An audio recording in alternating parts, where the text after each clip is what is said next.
카카오톡 알림음이 울렸다. 정성스럽게 담근 김치를 마무리하던 참이었다. 고춧가루 묻은 손을 행주에 대충 닦고 휴대폰을 집어들었다. 서연에게서 연락이 왔구나. 서연이는 내 며느리다.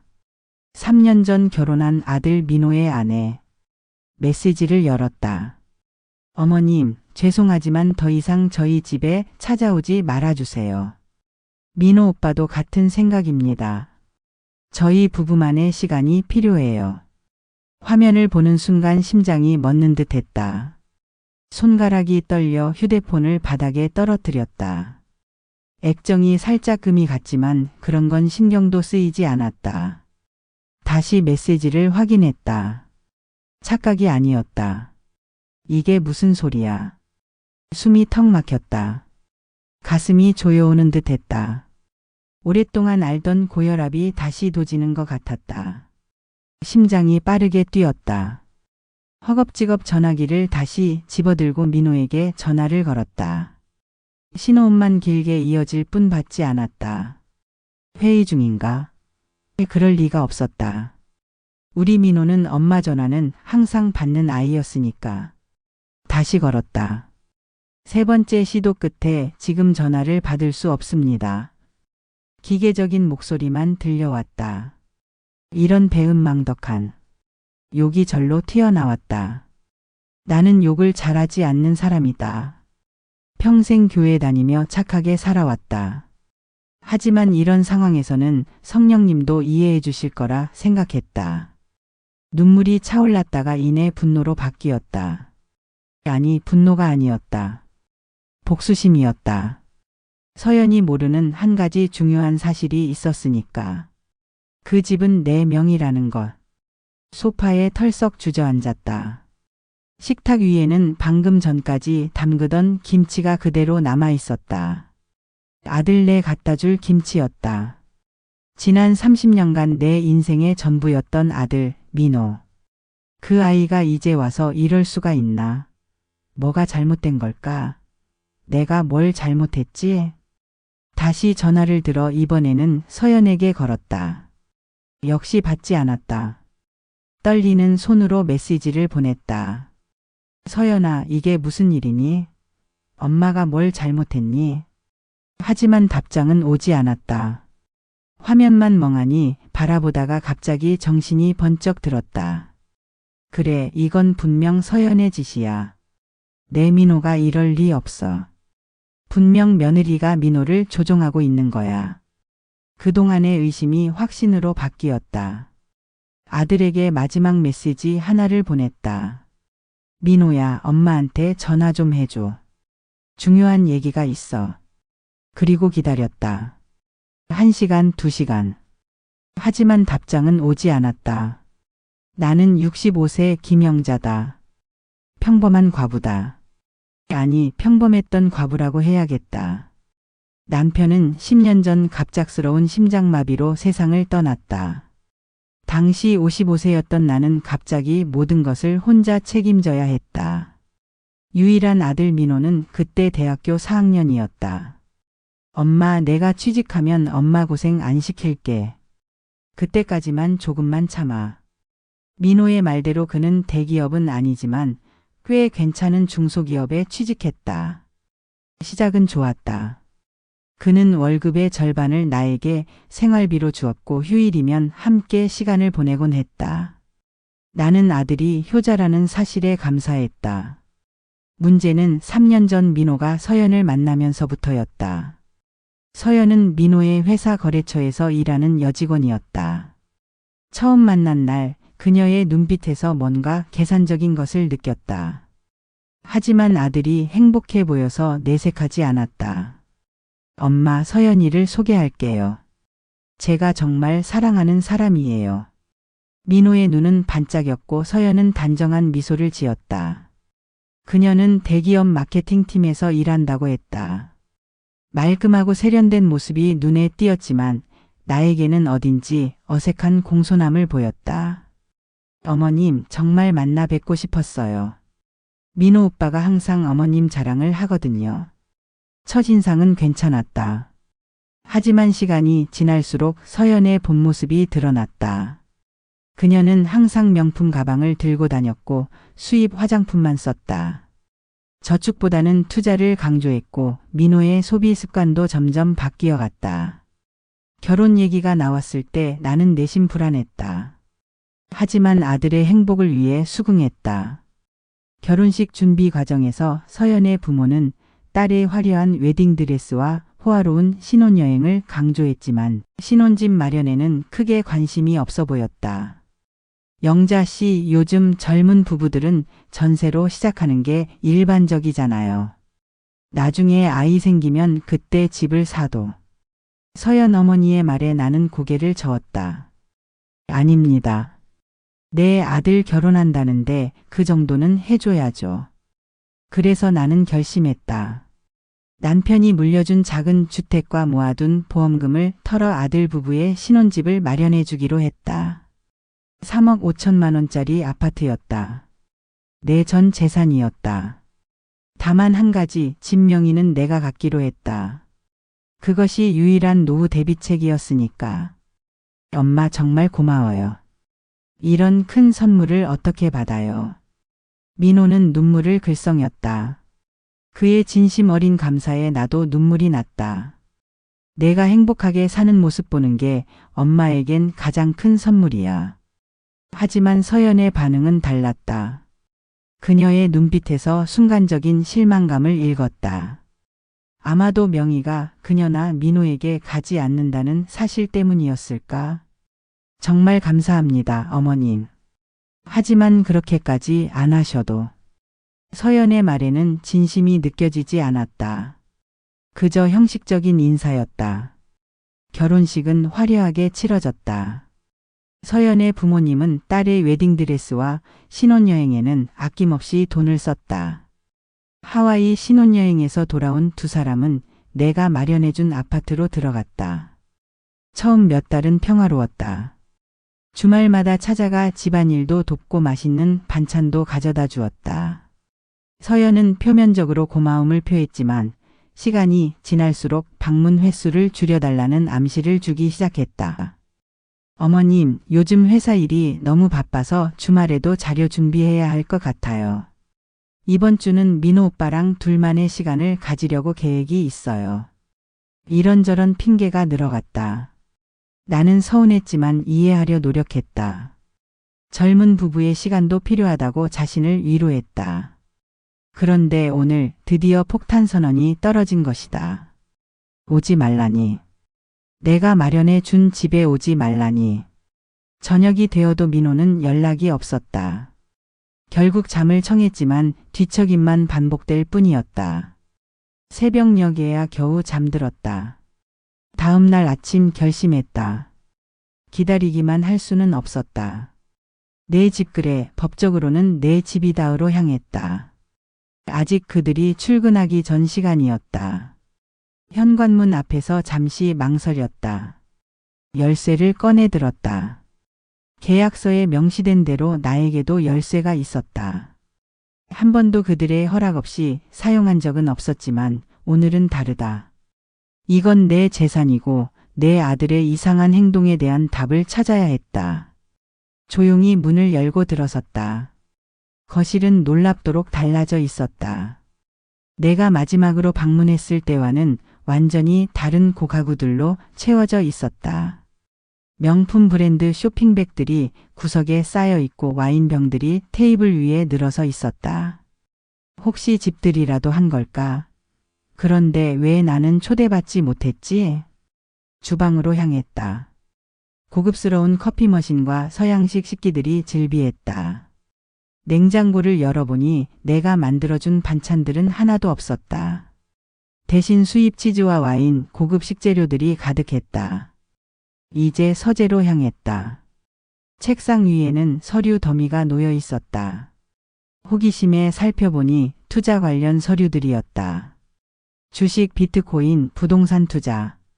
그리고 그 아래에는 충격적인 대출 서류가 있었다. 내 이름으로 된 집을 담보로 대출을 받은 흔적이었다. 어떻게 이런 일이? 손이 떨렸다. 명의는 내 것인데 어떻게 대출을 받을 수 있었을까? 더 자세히 살펴보니 내 도장이 찍혀 있었다. 하지만 나는 그런 적이 없다. 위조된 것이 분명했다. 그때 휴대폰이 울렸다. 친구 미경이었다. 영자야, 어디야? 오늘 점심 먹기로 했잖아. 아, 미경아. 지금 좀 곤란한 상황이야.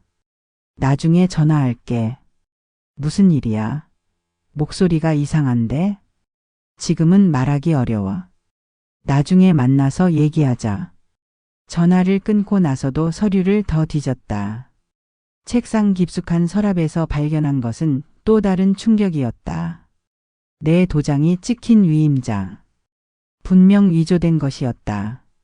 마치 내가 집에 관한 모든 권한을 민호에게 넘긴 것처럼 꾸며놓은 서류였다. 손이 덜덜 떨렸다. 스마트폰으로 모든 증거를 찍었다. 그리고 마지막으로 발견한 것은 민호의 일기장이었다. 평소 아날로그적인 취향을 가진 아들은 디지털 시대에도 종이 일기장을 고집했다. 엄마가 집을 내 명의로 해주지 않는 한 다른 방법을 찾아야 한다. 서연이 좋은 변호사를 소개해줬다. 엄마가 치매 초기 증상을 보인다고 주장하면 더 이상 읽을 수 없었다. 내 아들이 내가 목숨처럼 아끼던 민호가 나를 속이고 있었다. 서연과 함께 눈앞이 캄캄했다. 쓰러질 것 같았다. 겨우 정신을 차리고 집을 나왔다. 택시를 타고 집으로 돌아오는 길, 이번엔 미경에게 전화를 걸었다. 미경아, 지금 우리 집으로 와줄 수 있어? 큰일 났어. 미경은 30년 지기 친구였다. 남편이 죽고 나서 가장 큰 의지가 되어준 사람이었다. 1시간 후 거실에 앉은 미경은 내 이야기를 듣고 충격에 빠졌다. 영자야, 어떻게 그런 일이? 민호가 어떻게? 나도 믿기지가 않아. 근데 미경아, 그것보다 더한 일이 있어. 더한 일? 그 집에 들어갔더니 고급 가구의 명품 가방에 도대체 어디서 그런 돈이 났는지 모르겠어. 민호 월급으로는 불가능한 생활 수준이야. 미경은 한동안 입을 다물었다. 그러더니 조심스럽게 말했다. 사실 내 며느리에 대해 얘기해야 할 게 있어. 조카가 서연이랑 같은 회사 다니는데 서연이 실은 마케팅팀이 아니래. 총무부에서 일반 사무직으로 일하고 있다고. 뭐라고? 그리고 회사에서 남자 상사와 불륜 소문도 있었대. 미안해, 진작 말해줬어야 했는데. 그럴 리가 없어. 서연이는 대기업 마케팅팀에서. 그건 거짓말이었나 봐. 조카 말이 틀림없대. 머리가 지끈거렸다. 모든 것이 거짓이었던 거야. 아들의 결혼 생활이, 며느리의 정체가, 모든 게? 미경의 조언대로 나는 변호사를 찾아갔다. 오랫동안 알고 지내던 정 변호사는 내 상황을 듣고 심각한 표정을 지었다. 영자 씨, 이건 심각한 사기 시도예요. 당장 법적 조치를 취해야 합니다. 내 아들인데. 어떻게? 감정은 잠시 접어두세요. 이대로 두면 영자 씨는 집도 잃고 빚더미에 앉게 될 수 있어요. 당장 내용 증명부터 보내고 소유권 이전 금지 가처분 신청을 해야 합니다. 정 변호사의 도움으로 그날로 나는 집에 대한 모든 대출을 동결시키고 소유권 이전 금지 가처분 신청을 했다. 그리고 그의 소개로 사립탐정을 고용해 서연의 과거와 현재 행적을 조사하기 시작했다. 최대한 빨리 조사해 드리겠습니다. 이런 경우 보통 과거에도 비슷한 전력이 있는 경우가 많거든요. 탐정의 말이 맞았다. 민호가 서연을 만나기 전 그녀에 대해 더 알아봤어야 했다. 하지만 이미 늦었다. 이제라도 진실을 밝혀야 했다. 며칠 후 예상대로 민호에게서 전화가 왔다.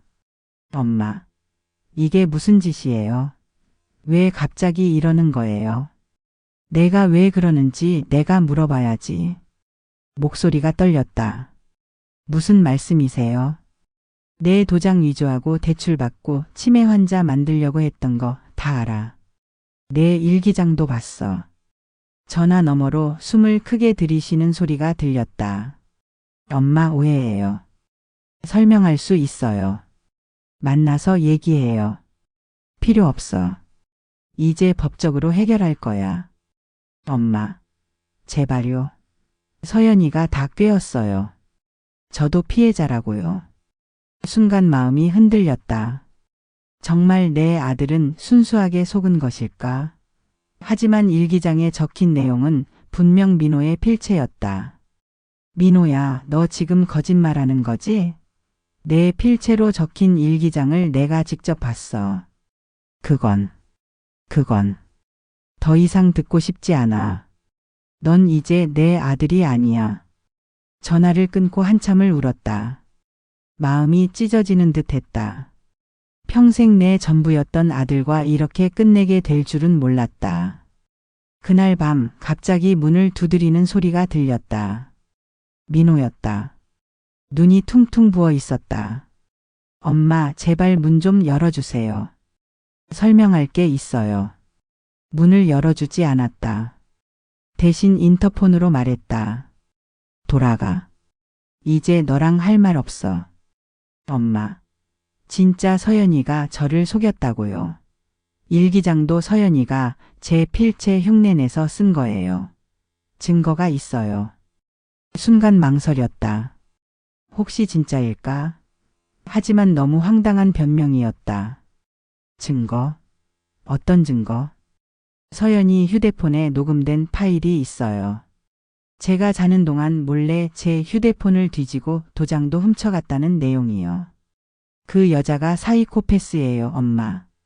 문을 열어주지 않았다. 하지만 민호의 말이 계속 머릿속을 맴돌았다. 정말일까? 아니면 또 다른 거짓말일까? 다음 날 아침 사립탐정으로부터 첫 보고가 왔다. 서연의 회사에 대한 내용이었다. 박서연 씨는 실제로 대기업 마케팅팀이 아닌 중소기업 총무부 사무직으로 일하고 있습니다. 월급은 250만 원 수준으로 추정됩니다. 미경의 말이 사실이었다. 그럼 다른 것들도? 일주일 후 사립탐정이 보내온 최종 보고서는 충격적이었다. 서연안이 보고서에 따르면 그녀의 본명은 박지영이었다는 과거 2번의 결혼 경력이 있었다. 2번 모두 재산이 있는 남자와 결혼해 이혼한 후 재산을 챙겨 떠난 이력이 있었다. 심지어 현재도 이사장이라는 호칭에 40대 중반 남성과 미래를 가지고 있다는 사진 증거도 있었다. 이 여자는 전형적인 결혼 사기범입니다. 이전 2번의 결혼에서도 비슷한 패턴을 보였습니다.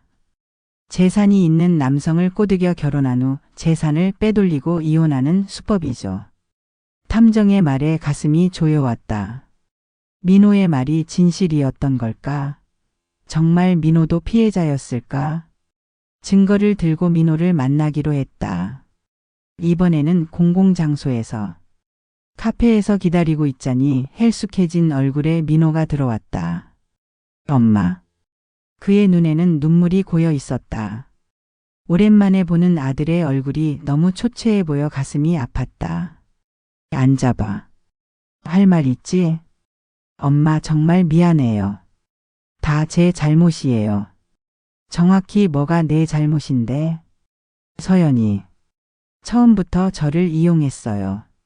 엄마가 재산이 있다는 걸 알고. 내 일기장은? 엄마를 치매 환자로 만들려던 계획은? 민호는 고개를 푹 숙였다. 그건 진짜 서연이가 쓴 거예요. 제 필체를 흉내낸 거고요. 서연이가 평소에 제 일기장을 훔쳐보는 걸 알았어요.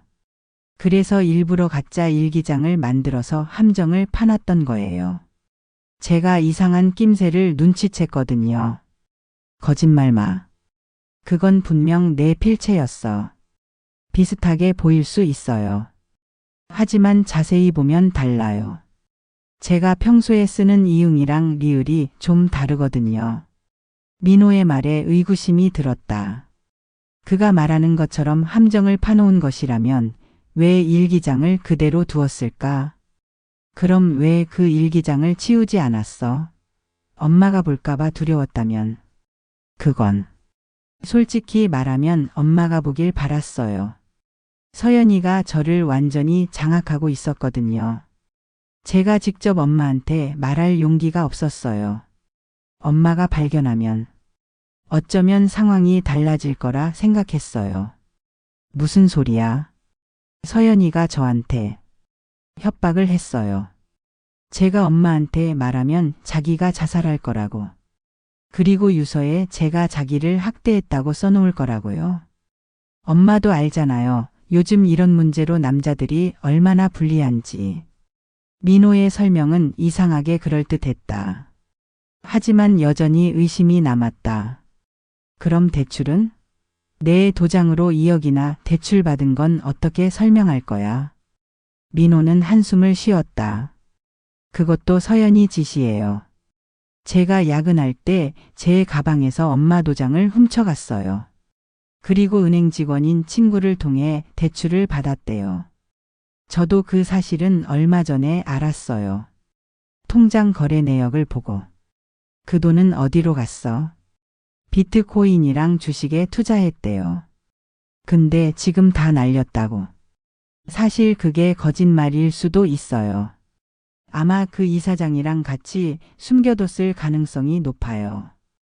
탐정에게서 받은 보고서를 꺼내 민호에게 보여주었다. 서연의 진짜 이름, 과거 결혼 이력, 현재 만나는 남자에 대한 정보가 담겨 있었다. 민호의 얼굴이 창백해졌다. 예. 이게 다 사실이에요. 서연이. 아니, 지영이가. 그래. 너도 속은 거야, 민호야. 민호는 고개를 푹 숙이고 흐느꼈다. 엄마, 정말 죄송해요. 제가 멍청했어요. 서연이를 너무 믿었어요. 그리고 솔직히 엄마가 집 명의를 내 이름으로 해주지 않은 것에 서운했던 것도 사실이에요. 그게 서연이가 제 마음을 조종하는 틈이 됐던 것 같아요. 명의를 내 이름으로 안 한 건 내 유일한 재산이었기 때문이야. 그걸 이해해 주길 바랐는데. 이제 이해해요, 엄마. 엄마가 현명하셨던 거예요. 만약 제 명의였다면 지금쯤 집은 이미 넘어갔을 거예요. 서연이가 저를 완전히 장악했으니까요. 이야기를 나누던 중 민호의 휴대폰이 울렸다. 서연이었다. 받지 마. 내가 말했다. 아니에요. 이제 제가 직접 해결할게요. 민호는 전화를 받았다. 어디야? 집에 안 들어왔잖아. 서연의 목소리가 스피커폰을 통해 들렸다. 너랑 할 얘기가 있어. 모든 걸 다 알았어, 박지영. 전화 너머로 잠시 침묵이 흘렀다. 무슨 소리야? 내가 누군지 잘 알잖아. 갑자기 이상한 소리 하지 마. 엄마랑 만나서 얘기 중이야. 내 과거 결혼 이력에 대한 조사 결과도 받았고. 또 다시 침묵. 그러더니 서연의 목소리가 완전히 바뀌었다. 차갑고 계산적인 음성이었다. 그래, 그럼 어쩔 건데? 증거 있어? 그냥 소문일 뿐이야. 게다가 그 집 대출금은 이미 써버렸어. 너희 둘 다 날 어떻게 할 수 없을걸? 민호의 얼굴이 분노로 일그러졌다. 너 정말 어떻게 이럴 수 있어? 난 너를 진심으로 사랑했는데. 사랑? 웃기지 마. 내 어머니 재산 때문에 접근한 거야. 근데 그 집 명의가 내 이름이 아니란 걸 너무 늦게 알았지. 그래도 최선을 다했어. 너 그렇게 안 끝날 거야. 우리가 법적으로 널 끝까지 쫓을 거니까.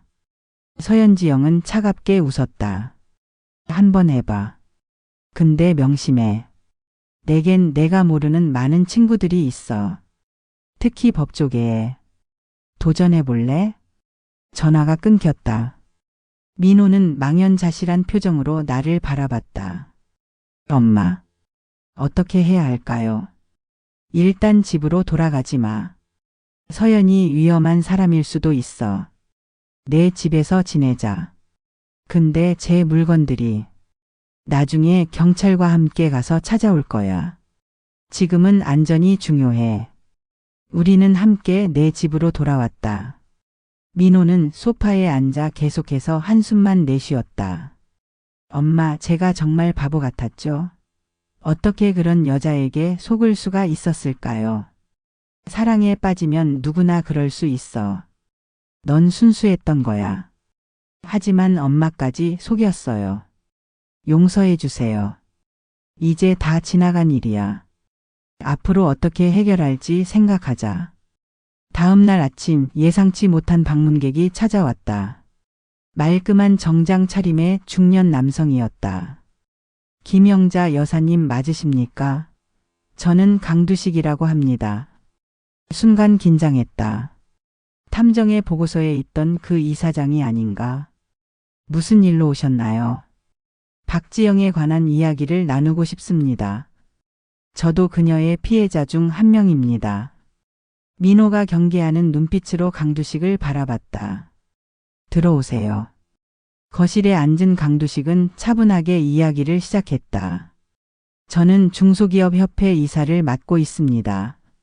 작년에 박지영을 만났죠. 그녀는 당시 다른 이름을 사용했습니다. 최미영이라고요. 그래서요. 그녀에게 약 3억 원을 빼앗겼습니다. 투자 명목으로요. 그리고 최근에야 그녀가 여러 남성들에게 같은 수법으로 접근하고 있다는 사실을 알게 됐습니다. 왜 저희에게 오신 거죠?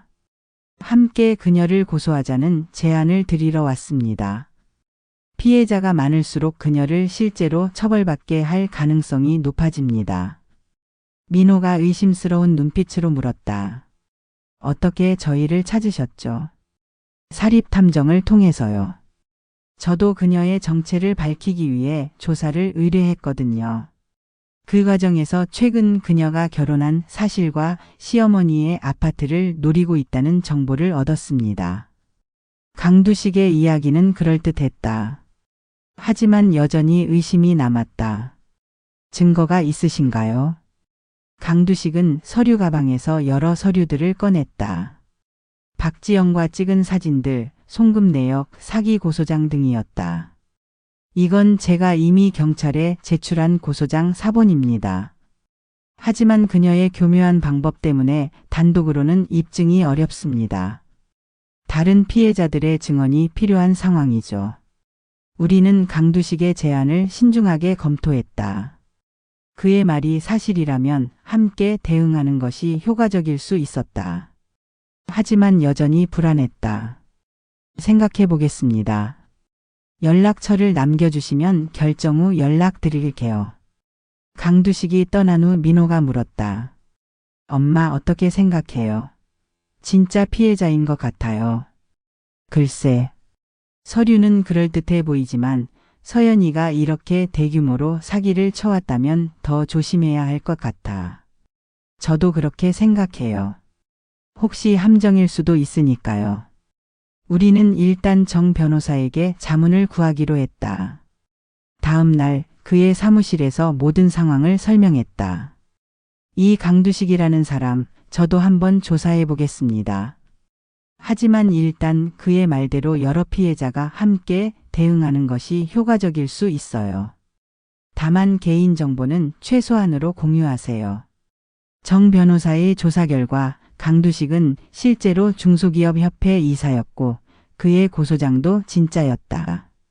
우리는 조심스럽게 그와 협력하기로 결정했다. 그로부터 일주일 후 강두식의 주선으로 박지영의 다른 피해자들과 만남이 성사됐다. 서울의 한 호텔 회의실에 모인 사람들은 총 5명. 우리를 포함해 박지영에게 속은 사람들이었다. 여러분, 오늘 이 자리에 모여주셔서 감사합니다. 각자 어떻게 박지영을 만났고 어떤 피해를 입었는지 간략히 나눠주시면 좋겠습니다. 첫 번째로 이야기한 남성은 40대 중반의 대기업 임원이었다. 저는 2년 전 박지영을 소개팅으로 만났습니다. 당시 그녀는 임수정이라는 이름을 사용했죠. 6개월 교제 후 약혼까지 했지만 결혼 직전 그녀가 갑자기 사라졌습니다. 제 계좌에서 약 2억 원이 인출된 상태였죠. 두 번째는 50대 초반의 건설회사 사장이었다. 저는 작년에 그녀를 만났습니다. 이혜진이라는 이름이었고요. 해외 부동산 투자를 함께 하자며 접근했습니다. 5억 원을 투자했는데 모두 사라졌죠. 이야기를 들을수록 박지영의 사기 수법이 더욱 교묘하고 계획적이었음을 알 수 있었다. 그녀는 대상에 따라 이름과 직업, 배경을 완전히 다르게 설정했다. 그리고 항상 재산이 있는 사람들을 노렸다. 민호는 고개를 숙인 채 이야기를 듣고 있었다.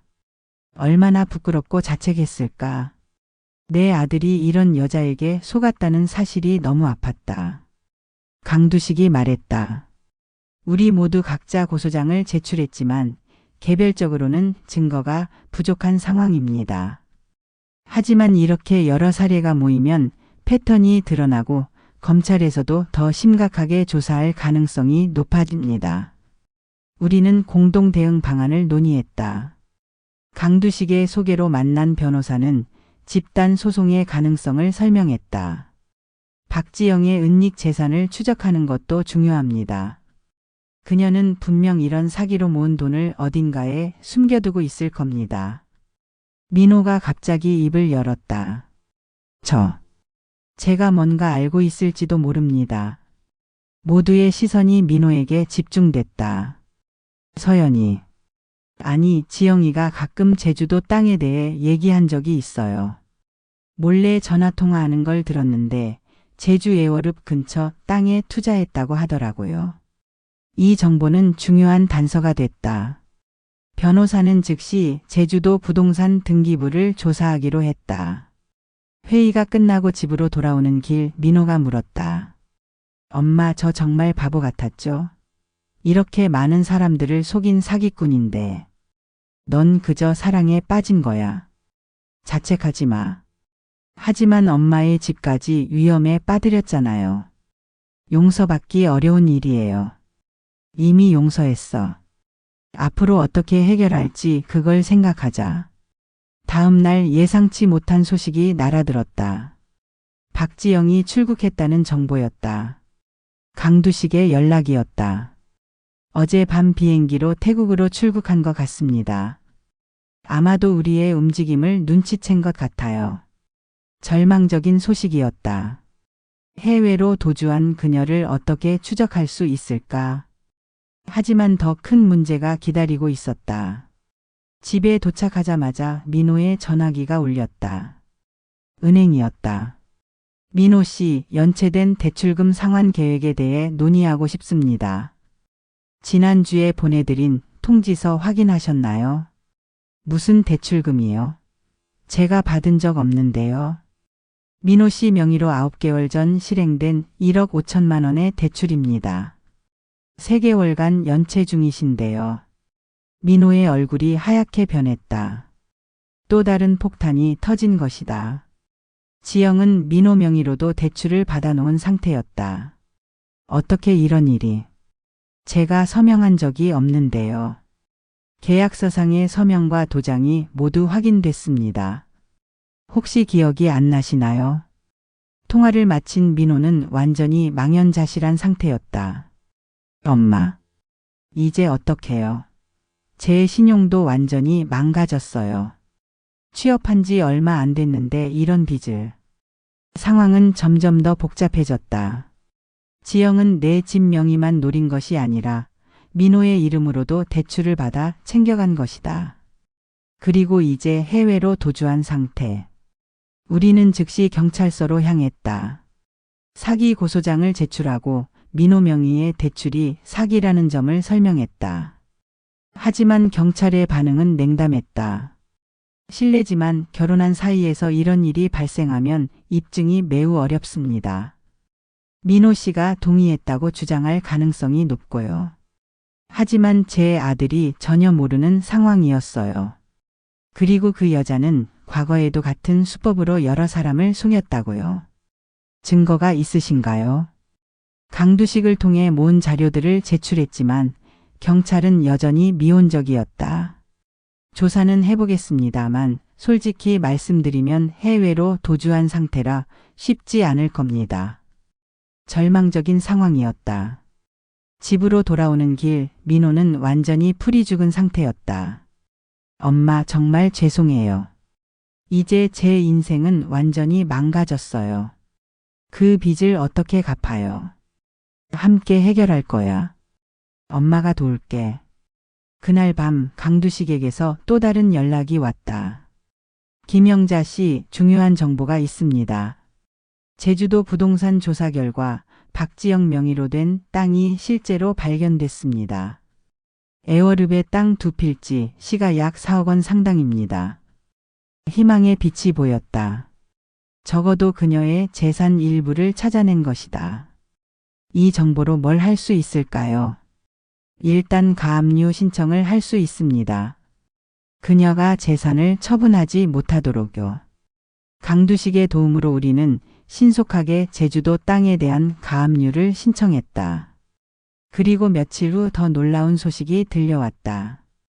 박지영이 인천공항에서 체포됐습니다. 뭐라고요? 태국에 간 게 아니었나요? 태국으로 출국한 건 맞지만 다시 한국으로 입국하던 중 체포된 겁니다. 아마도 제주도 땅 문제 때문에 돌아온 것 같아요. 이건 정말 예상치 못한 전개였다. 박지영은 왜 위험을 무릅쓰고 다시 한국으로 돌아온 걸까? 제주도 땅이 그렇게 중요했던 걸까? 우리는 즉시 경찰서로 향했다. 이번엔 상황이 달랐다. 박지영이 체포된 상태였고 여러 피해자들의 고소장이 쌓여 있었다.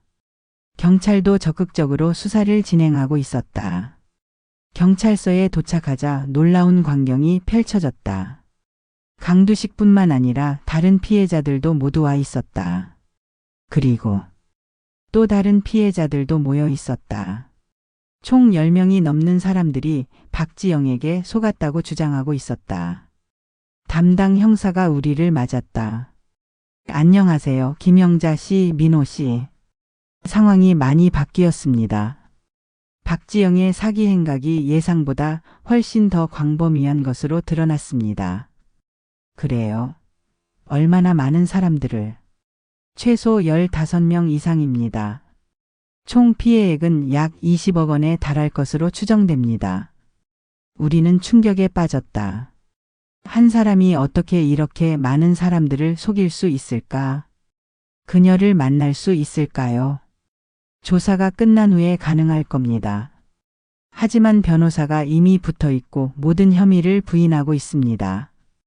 경찰서를 나오는 길에 강두식이 다가왔다. 제주도 땅이 중요한 단서가 될 것 같습니다. 그곳에 더 많은 재산이 숨겨져 있을지도 모릅니다. 어떻게 알아볼 수 있을까요? 제가 내일 제주도로 가볼 생각입니다. 함께 가시겠어요? 민호가 나서서 말했다. 제가 가겠습니다. 엄마는 여기 있어야 할 것 같아요. 나는 걱정스러운 마음에 민호를 말렸다. 그냥 전문가에게 맡기는 게 어때? 너무 위험할 수도 있어. 아닙니다, 김영자 씨. 민호 씨가 오히려 도움이 될 수 있습니다. 지영과 함께 살았으니 그녀에 대한 정보가 더 많을 테니까요. 결국 민호는 강두식과 함께 제주도로 떠났다. 나는 불안한 마음으로 그들을 배웅했다. 꼭 조심해. 무슨 일 있으면 바로 연락해. 걱정 마세요, 엄마. 이제 제가 이 문제를 해결할게요. 제주도로 떠난 민호는 매일 전화로 상황을 알려왔다. 그들은 에어릅의 땅을 찾아갔고 주변을 조사했다. 그리고 사흘 후 민호가 흥분된 목소리로 전화했다. 엄마, 엄청난 것을 발견했어요. 뭔데? 그 땅에 작은 창고가 있었어요. 겉보기엔 평범한 농기구 창고 같았는데 안에 금고가 있었어요. 강두식 형이 전문가를 불러 열었더니 안에 현금이랑 귀금속이 가득했어요. 경찰 추산으로 약 5억 원어치라고 해요. 이것은 대단한 발견이었다. 박지영이 사기로 모은 돈의 일부를 이곳에 숨겨둔 것이다. 그리고 더 중요한 건 금고 안에 공책이 있었어요. 그녀가 사기친 모든 사람들의 명단과 금액이 적혀 있었어요. 완벽한 증거가 된 거죠. 이 발견으로 박지영에 대한 수사는 급물살을 탔다. 공책에 적힌 내용은 그녀의 사기 행각을 완전히 입증하는 결정적 증거였다. 몇몇 피해자들은 그 존재조차 모르고 있었다. 한 달 후 박지영은 사기와 위조 등의 혐의로 기소됐다. 재판은 신속하게 진행됐다. 증거가 너무 명백했기 때문이다. 그녀는 결국 7년형을 선고받았다. 그리고 가장 중요한 건 민호 명의로 된 대출도 사기로 인정받아 효력이 무효화됐다는 점이다. 은행은 처음에 반발했지만 경찰 조사 결과와 다른 피해 사례들을 보고 결국 포기했다. 우리 집 명의 문제도 해결됐다. 내 도장이 위조됐다는 사실이 인정되어 대출이 취소됐고 온전히 내 소유로 남게 됐다. 하지만 가장 큰 상처는 여전히 남아 있었다. 바로 민호의 마음의 상처였다. 그는 여전히 자책했고 결혼에 대한 트라우마가 생겼다. 박지영 사건이 종결된 지 6개월 후 내 집 거실에는 민호와 정 변호사 그리고 내 오랜 친구 미경이 모여 있었다. 테이블 위에는 한 뭉치의 서류가 놓여 있었다. 다들 와줘서 고마워요. 내가 먼저 입을 열었다. 이 서류는 내 새 유언장이에요. 모든 재산을 민호에게 남기기로 했어. 민호는 고개를 저었다. 엄마 그런 거 필요 없어요. 전 이제 제 힘으로 살아갈 거예요. 알아. 하지만 이건 엄마의 결정이야. 다만 조건이 있어. 조건이요? 앞으로 결혼할 때는 엄마한테 먼저 상담하는 거야. 웃으며 말했다. 모두가 웃음을 터뜨렸다. 농담이야. 진짜 조건은 내가 행복하게 사는 거야. 엄마는 이제 내가 자신감을 되찾고 모든 걸 극복하길 바랄 뿐이야. 미경이 민호의 어깨를 두드렸다. 내 어머니는 늘 한 수 앞서 생각하는 분이셨어. 어려운 시간을 잘 견뎌냈어. 그래요, 이모. 민호가 쑥스럽게 웃었다. 하지만 그때 정 변호사가 갑자기 낮은 목소리로 말했다.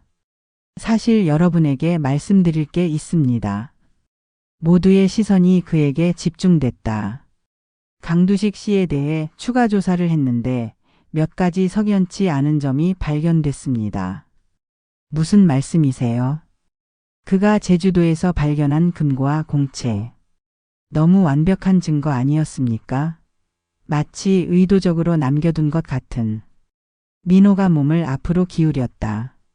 정말 이상한 점이 있긴 했어요. 금고가 너무 쉽게 발견됐거든요. 전문가 없이도 열 수 있었을 정도로요.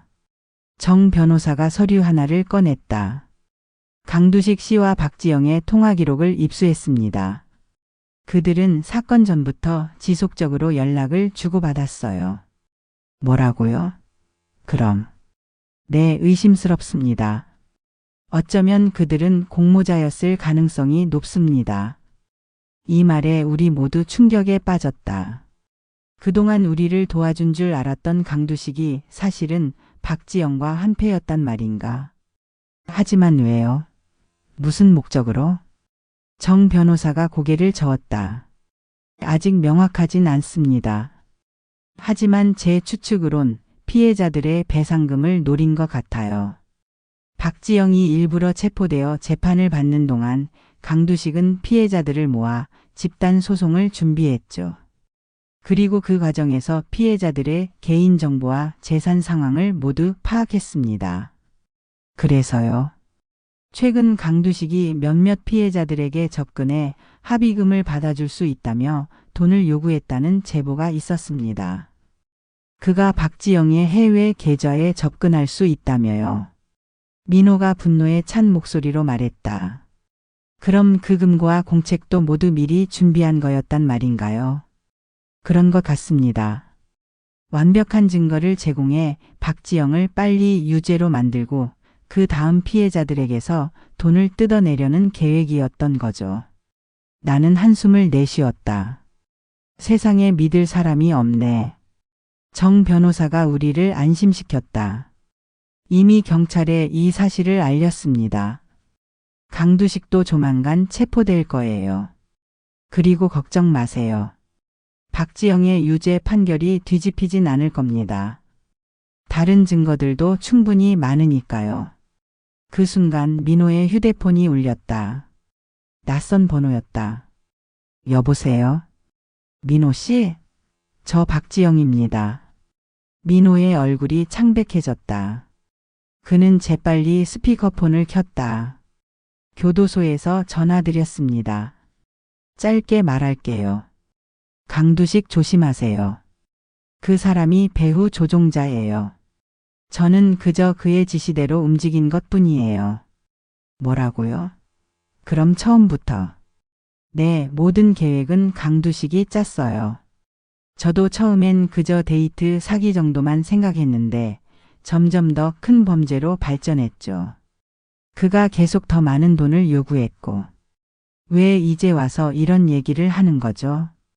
강두식이 모든 걸 저한테 뒤집어 씌우고 자기는 빠져나가려고 해요.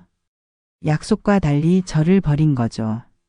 그래서 진실을 밝히려고요. 통화가 끊겼다. 우리는 모두 말없이 서로를 바라봤다. 정 변호사님, 이것도 경찰에 알려야 할까요? 당연합니다. 이제 모든 것이 명확해지고 있네요. 다음 날 강두식은 경찰에 체포됐다. 박지영의 진술과 정 변호사가 찾아낸 증거들이 결정적이었다. 강두식은 10년 이상 여러 여성들을 이용해 비슷한 사기를 벌여왔던 것으로 드러났다. 결국 모든 것이 제자리를 찾았다. 박지영과 강두식은 모두 긴 형량을 선고받았고 피해자들은 일부 재산을 돌려받을 수 있게 됐다. 그로부터 1년 후 민호는 회사에서 승진했다.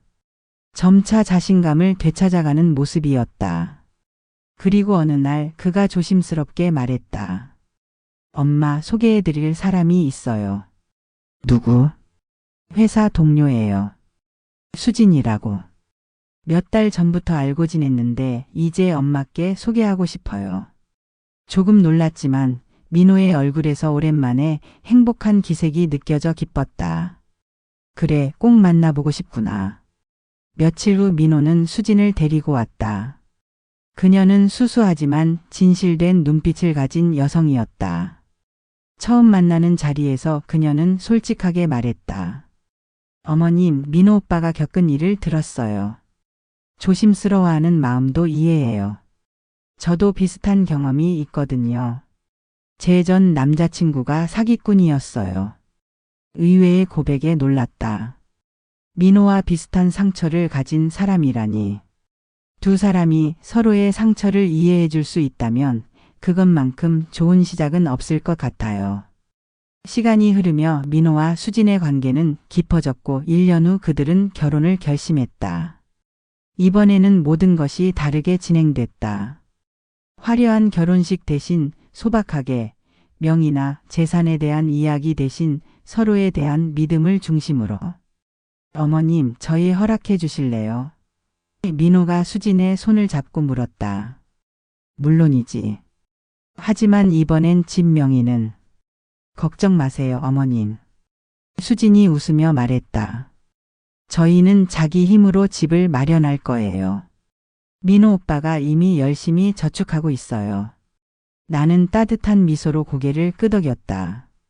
때로는 인생에서 가장 큰 상처가 가장 값진 교훈을 준다. 우리 가족은 박지영과 강두식이라는 태풍을 견뎌내고 더 강해졌다. 결혼식 날 나는 민호에게 깜짝 선물을 준비했다. 작은 상자 안에는 새 아파트의 열쇠가 들어 있었다. 민호야, 엄마가 너무 과한 선물을 하는 건 아닌지 걱정했어. 하지만 이건 진심으로 주고 싶은 선물이야. 엄마. 이번엔 명의는 너희 둘 다로 했어. 내가 행복하게 사는 모습이 엄마에겐 가장 큰 선물이니까. 민호와 수진은 감격에 겨워 나를 꼭 안았다. 수진이 귓속말로 내게 말했다. 어머님, 저희가 어머님을 모실게요. 이제 아무 때나 오세요. 저희 집은 어머님 집이나 다름없으니까요. 그들의 결혼식을 보며 나는 생각했다. 집은 단지 건물이 아니라는 것을. 진정한 집은 서로를 믿고 사랑하는 사람들이 모여 있는 곳이라는 것을. 내가 물려준 그 집은 이제 민호와 수진, 그리고 언젠가 태어날 내 손주의 보금자리가 될 것이다. 때로는 인생에서 가장 어두운 폭풍우가 지나간 후에 가장 아름다운 무지개가 떠오르는 법이다. 그리고 가끔 나는 박지영이 복역 중인 교도소로 면회를 간다. 첫 방문에서 그녀는 놀랐지만 이제는 내 방문을 기다린다. 왜 저를 만나러 오시는 거예요? 너도 누군가의 딸이니까.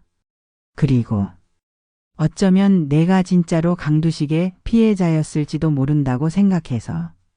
우리는 종종 오랜 시간 이야기를 나눈다. 그녀의 어린 시절 강두식을 만나게 된 경위, 어떻게 범죄의 길로 들어서게 됐는지에 대해. 그녀는 점차 진정한 반성의 기미를 보이기 시작했다. 이제와 고백하자면 민호 씨는 정말 좋은 사람이었어요. 잠시나마 제가 정말로 그를 사랑했던 순간도 있었죠. 그걸 일찍 깨달았다면 모든 게 달라졌을 텐데. 네. 하지만 이미 늦었죠. 박지영은 5년 후 모범수로 조기 출소할 가능성이 있다고 한다. 그녀는 출소 후 피해자들에게 사과하고 새 삶을 살겠다고 약속했다. 인생은 참 묘하다. 나를 가장 아프게 했던 사람을 용서하고 그녀의 재활을 돕고 있다니. 하지만 용서는 미워하는 사람을 위한 것이 아니라 미워하는 나 자신을 위한 것임을 깨달았다. 오늘도 민호네 집에 찾아가는 길이다. 수진이가 임신 8개월째라 요즘 자주 들른다. 내 첫 손주가 태어날 날이 얼마 남지 않았다. 가끔 생각한다. 그날 서연이의 메시지만 없었다면 어땠을까? 아마 우리는 훨씬 더 큰 피해를 입었을지도 모른다. 역설적이게도 그 상처가 우리를 구한 셈이다. 집에 찾아오지 말라는 며느리. 근데 어쩌죠, 그 집 4명이인데. 이제 이 제목은 웃으며 회상할 수 있는 과거의 이야기가 되었다. 인생의 모든 순간은, 심지어 가장 아픈 순간조차도 결국 우리를 성장시키는 밑거름이 된다는 걸 깨달았다. 민호네 현관 앞에 서서 초인종을 누른다. 문이 열리고 수진의 따뜻한 미소가 나를 맞이한다. 어머님, 어서 오세요. 오늘은 민호 오빠가 특별한 요리를 준비했어요. 집 안으로 들어서며 생각한다. 이것이 진정한 집이구나. 명의증이나 계약서가 아닌 사랑과 신뢰로 지어진 진짜 집.